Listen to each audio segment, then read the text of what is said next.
Bismillahirrahmanirrahim. Assalamualaikum warahmatullahi wabarakatuh. Hari ini saya akan membahas beberapa soal yang keluar di ulangan. Pertama, saya akan membahas tentang angka penting. Di soal misalkan begini, saya tuliskan angka, ini saya lupa tapi kurang lebih soalnya seperti ini. Saya tuliskan angka 0,0310120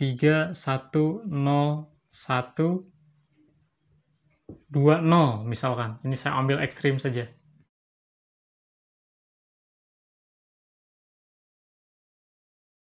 Kalau saya tulis begini, ini berapa angka penting yang ada di bilangan ini? Walaupun ini sebetulnya angka yang tidak masuk akal, tapi ini contoh saja. Kita tahu bahwa semua angka yang bukan 0 itu adalah angka penting. Artinya 1, 2, 3, 4. Ini semuanya bukan 0. Maka ini semuanya termasuk angka penting. Bagaimana yang angka 0? Nah, angka 0, kalau dia terletak di kanan, maka dia angka penting. Atau dia terletak di antara, seperti ini, di antara angka bukan 0, maka dia angka penting. Yang bukan angka penting adalah angka yang di sebelah kiri. Sehingga dalam kasus ini jumlah angka pentingnya adalah 1, 2, 3, 4, 5, 6. Ini ada 6 angka penting.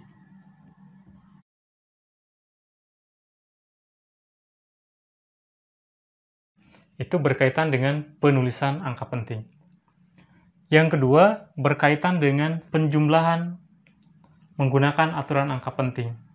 Contoh, misalkan saya menjumlahkan 12,75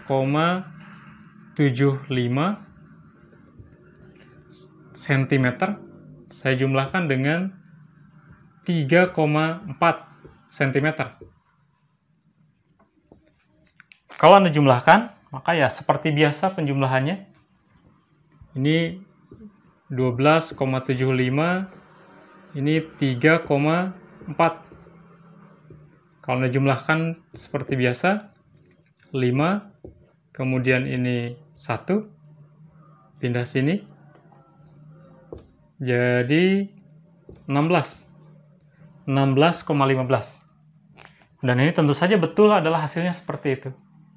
Tetapi ketika ini adalah angka penting, angka yang diperoleh dari hasil pengukuran, maka ada aturan yang harus Anda gunakan dalam penulisannya. Dalam penulisan penjumlahan angka penting, Anda hanya diizinkan untuk menuliskan satu angka taksiran. Jadi izinnya adalah satu angka taksiran.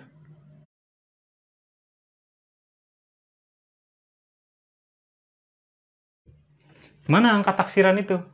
Angka taksiran itu adalah angka yang paling belakang. Sehingga kalau 12,75 berarti angka 5 inilah yang angka taksiran. Kalau 3,4 berarti inilah yang angka taksiran. Sehingga ketika Anda menjumlahkan 5, ini 5, dari atas ini adalah angka taksiran, karena di atasnya taksiran. Kemudian yang 4, angka 1 ini. 1 ini diperoleh dari 7 tambah 4, 11. Pindah sini 1 ya. Nah, 7 ini adalah angka pasti, karena taksirannya yang paling belakang. Sedangkan angka 4 ini adalah angka taksiran. Ini jelas, ini pasti, ini tidak pasti. Yang jelas bercampur dengan yang tidak jelas, maka statusnya dia jadi tidak jelas. Nah, dengan demikian maka kalau saya tuliskan seperti ini mengandung dua angka yang tidak jelas. Nah, di dalam fisika, izinnya itu adalah hanya satu angka taksiran. Nah, sehingga 16,15 itu kita bulatkan menjadi 16,2. Ya. Karena di belakangnya 5. Anda ingat aturan pembulatan? Kalau lebih besar dari 5, misalkan 3,7, ini saya bulatkan menjadi 4. Kalau kurang dari 5, 3,3, ini saya bulatkan jadi 3. Atau boleh saya tulis 4,0, ini 3,0. Nah, bagaimana kalau 5? 3,5.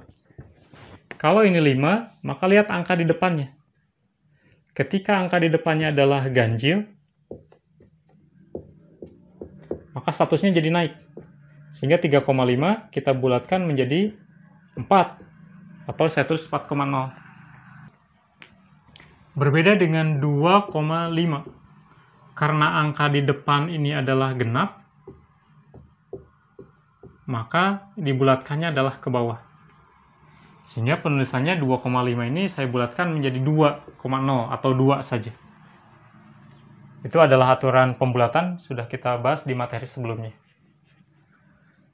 Jadi kembali lagi di sini, penjumlahan angka penting hanya diizinkan untuk memperoleh satu angka taksiran. Contoh kedua, ini menguatkan saja.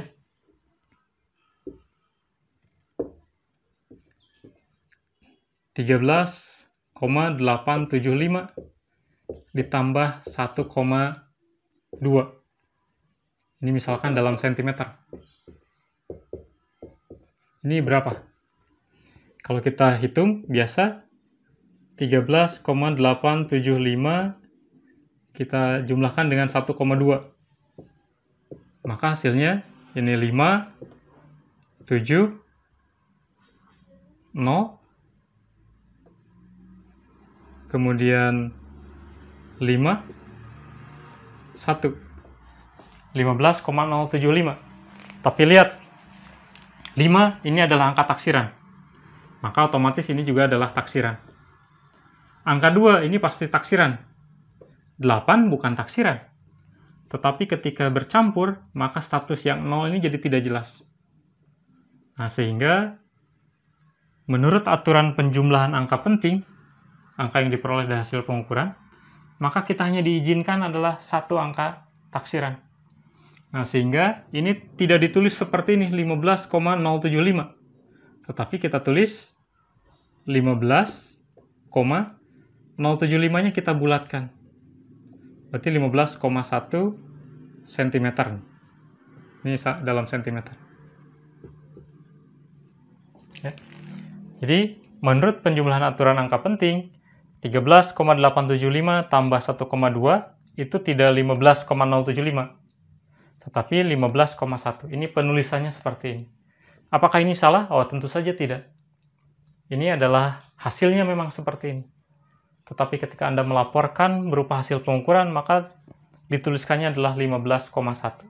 Oke, selanjutnya bagaimana aturan perkalian dalam angka penting. Misalkan begini.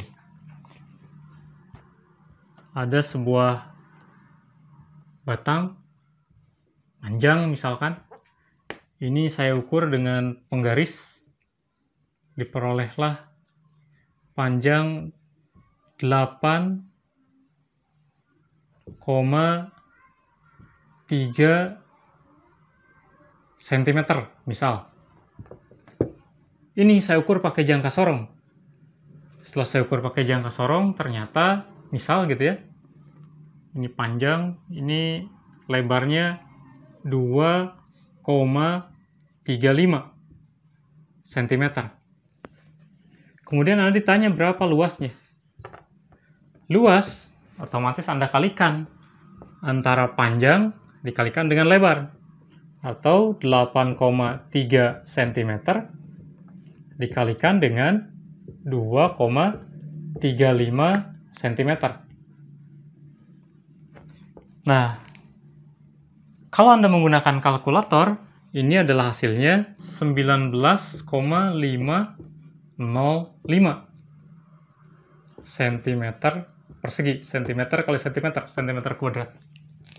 Jadi luasnya 8,3 cm dikali 2,35 cm.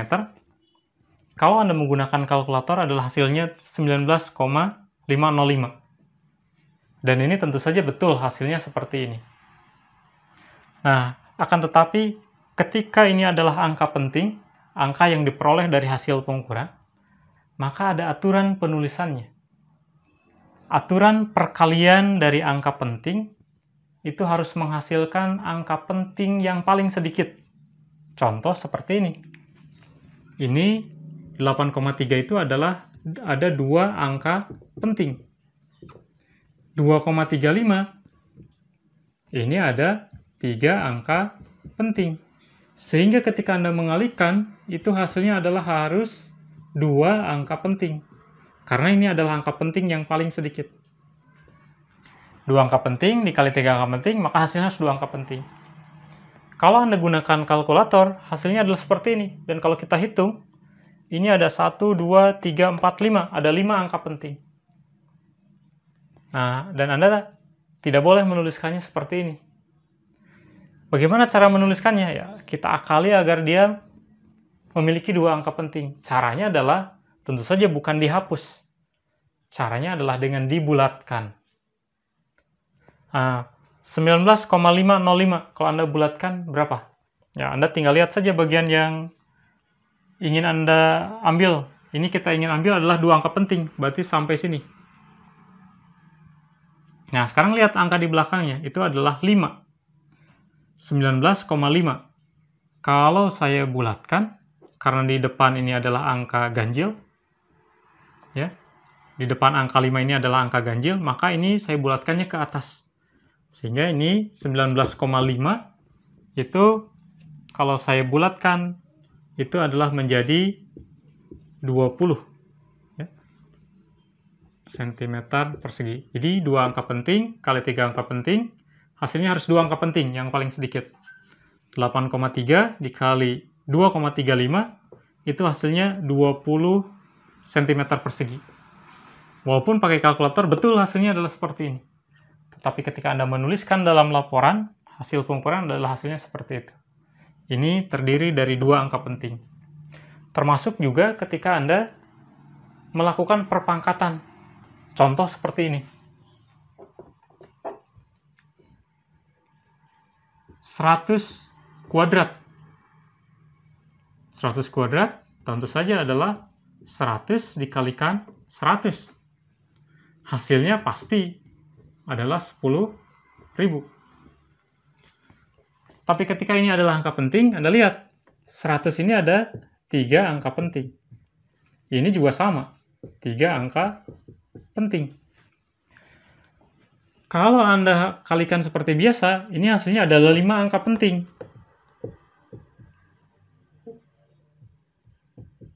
Dan tentu saja kita tidak boleh menuliskannya seperti itu. Nah, bagaimana cara mengakalinya agar menghasilkan 3 angka penting? Agar ini menghasilkan 3 angka penting, maka ini saya tulis seperti ini. 1,00.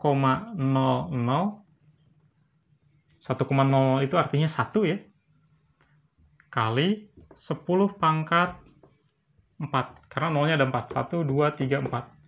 1 kali 10 pangkat 4. Ya. Ini adalah aturan perpangkatan. Sama dengan aturan perkalian, harus menghasilkan angka penting yang paling sedikit. Begitu juga dengan aturan akar. Contoh, akar 16. Akar 16 tentu saja adalah 4. Tetapi ketika Anda menulisnya seperti ini hanya ada 1 angka penting. Sedangkan ini ada 2 angka penting. Bagaimana caranya agar kita menghasilkan 2 angka penting? Maka Anda tulisnya adalah 4,0. Jadi, ini 2 angka penting. Jadi, ketika di soal, misalkan, ada perkalian 17,358 dikalikan 1,2 sama dengan berapa? Anda nggak usah bingung-bingung menghitungnya. Lihat saja di pilihannya yang ada 2 angka penting.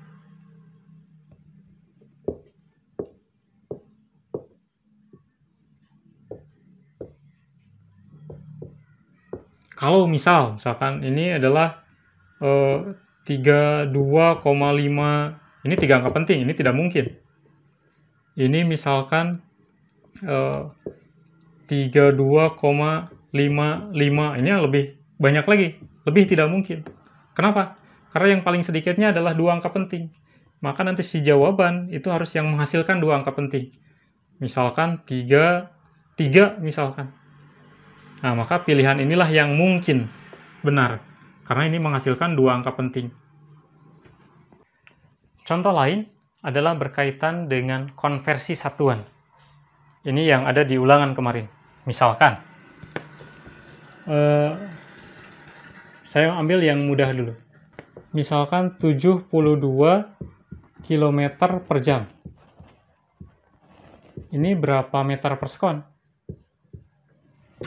Maka caranya, ini 72 saya tulis ulang. 72. Kemudian dari kilometer ke meter. Dari kilo ke meter. Kilo itu 1000. Berarti ini kali 1000. Kilometer ke meter. Kemudian jam ke sekon. 1 jam itu adalah 3.600 sekon. Sehingga ini berapa? Tinggal coret saja begitu. Berarti jadi 720 dibagi 36. Atau sama dengan 20 meter per sekon. Atau kalau saya balik, 20 meter per sekon itu berapa kilometer per jam? Ya hasilnya adalah harus 72. Caranya bagaimana? Ya, sama. Anda tulis saja 20, saya tulis lagi 20 di sini. Kemudian dari meter ke kilometer. Kalau dari kilometer ke meter itu adalah 1000 meter, maka kalau dari meter ke kilometer, kalau barusan dari kilometer ke meter adalah 1000 meter, maka kalau dari meter ke kilometer, itu adalah 1/1000. Meter ke kilometer, itu adalah 1/1000. Kalau jam ke sekon itu adalah 3.600, maka kalau dari sekon ke jam, itu adalah 1/3600. Nah, sehingga kalau perkalian seperti ini, Anda kalikan yang jauh dengan yang jauh, yang dekat dengan yang dekat. 20, ini saya tulis dari yang atas. Kemudian 3.600 kali 1, 3.600. 1 kali 1000, 1000. Nolnya saya coret 1, 2, 3. Jadi 2 dikalikan 36 sama dengan 72 km per jam. Atau contoh lain, 1000 kg per meter kubik. Ini berapa gram per sentimeter kubik? Caranya sama, 1000 saya tulis lagi 1000. Kilo ke gram, kilogram ke gram. Ini adalah 1000. Meter ke sentimeter. Ini adalah 100. Tetapi karena ada pangkat 3 kubik, maka ini juga saya pangkatkan 3.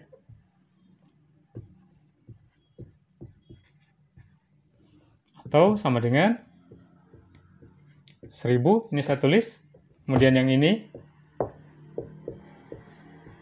1000, kemudian 100 pangkat 3. Berarti 1, nolnya ini 2, 3, jadi 6.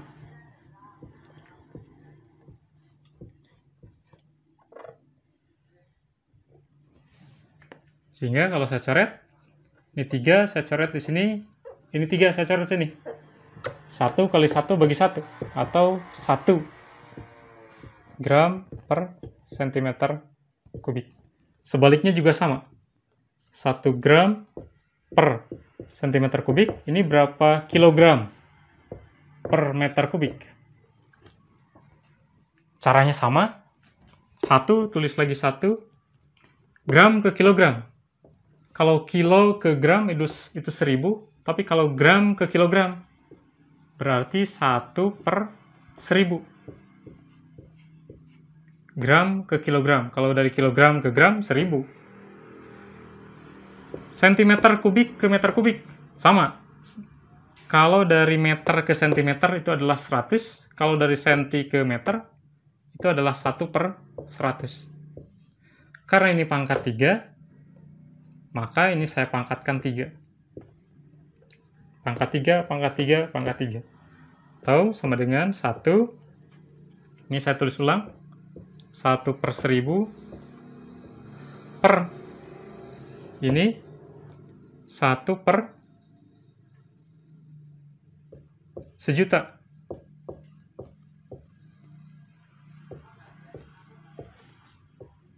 Atau sama dengan, ini saya kepinggirkan, sejutanya ke atas,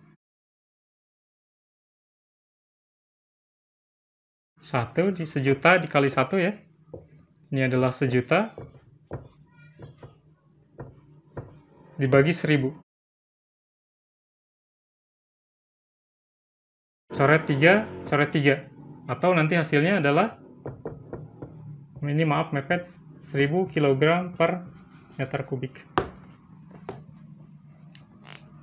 Ini adalah 2 contoh tentang konversi. Tolong pelajari lagi karena ini sering digunakan di dalam fisika tentang konversi ini.